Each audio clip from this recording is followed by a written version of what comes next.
अब एक ऐसी सोच थी कि एक कमरे में हम बंद होंगे, बहुत सारे लोग एक मेंटेलिटी के लोग होंगे जो साइंस के प्रयोग करेंगे और उस प्रयोग से कुछ नया समाज हित के लिए करेंगे। एक ऐसा करने की कोशिश करेंगे कि जो भी आविष्कार होगा वो आविष्कार कहना चाहिए कि वो आविष्कार हमारा समाज हित के लिए हो। ऐसा आविष्कार ना हो जैसा कि पॉलीथीन का आविष्कार हुआ, कि जब 1840 में आविष्कार हुआ था प्लास्टिक का, उस समय हम पूरी दुनिया खुश हुई थी कि प्लास्टिक ने एक नया इनोवेशन हो गया, नई क्रांति आ गई।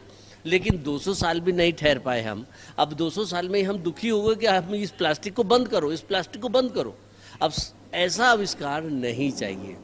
तो science is a good servant but a bad master, इसे मास्टर नहीं बनने देना है। और दूसरे, इसके ऐसे आविष्कारों से दूर रहना है, उनको प्रमोट करने की ज़रूरत नहीं है, जैसे कि प्लास्टिक का उदाहरण मैंने दिया। अब बात आती है कि विज्ञान घर के उस कंसेप्ट को धीरे धीरे 93 से करते करते 2015 में इसका प्रारूप बना। एक दिन में कोई चीज़ डेवलप नहीं होती है, और एक दिन में डेवलप करने की बजाय हम लोगों ने इसे 93 में स्थापित किया।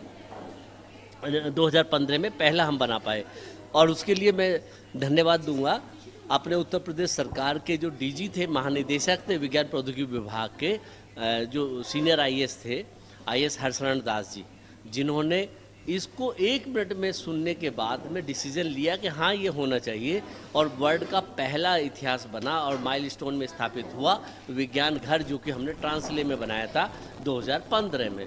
उसके बाद में फिर ये यात्रा रुकी नहीं, 2015 से शुरुआत होते हुए। फिर उसके बाद दूसरा विज्ञान घर हम लोगों ने वेद इंटरनेशनल स्कूल में बनाया, और तीसरा हमने बनाया MIT के साथ क्लब करके आईपैक में साहिबाबाद में, और उसको 7 दिन हमने साहिबाबाद में रखा और 3 दिन हमने रखा नैनीताल में, कुमायूं में रखा। तो उसके पीछे मकसद सिर्फ इतना ही था कि हम ऐसे बच्चों को एक जगह प्लेटफॉर्म दें जो बच्चे ज़िंदगी में मौके नहीं मिल पाता, पैसा नहीं है, सब कुछ नहीं है, तो उनको वो सारा मौका मिले और वो आगे बढ़ के काम कर सकें। ये यकीन मानिए, इनसे बच्चों से हम कोई चार्जेस नहीं लेते हैं।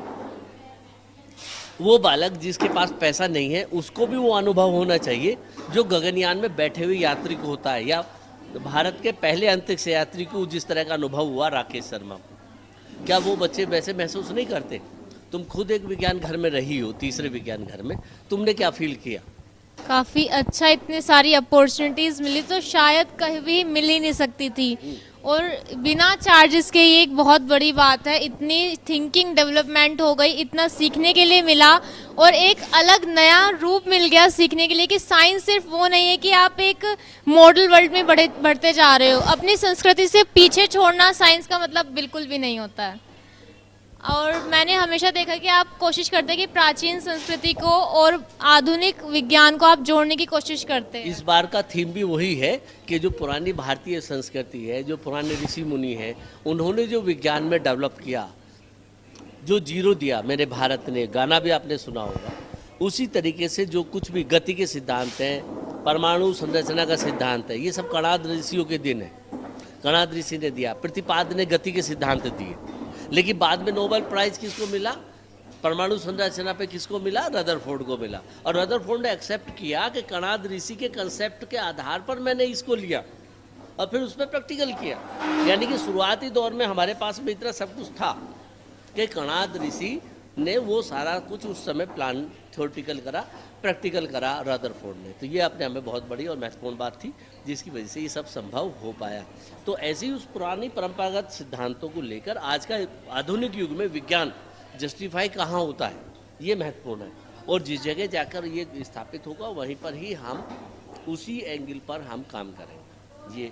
ये करना और ये सोचना और समझना हमारा उद्देश्य है। यही सोचने के लिए हमने ये चौथा विज्ञान घर एक माइलस्टोन के रूप में, अभी तक जो 3 हुए उन्हें भूल जाइए, भूल ही जाइए कि अगर भूलेंगे नहीं तो चौथा बनाएंगे कैसे। तो बनाने के लिए वो कंसेप्ट आया। कंसेप्ट कैसे आया? वो अपनी परंपराओं के साथ में आया। इन परंपराओं के साथ में हमने फिर क्या किया? फिर एक सेटअप डिज़ाइन किया, और सत्यकाम की पूरी टीम यहाँ पर लगी जो सत्यकाम के साथ में काम कर रही है।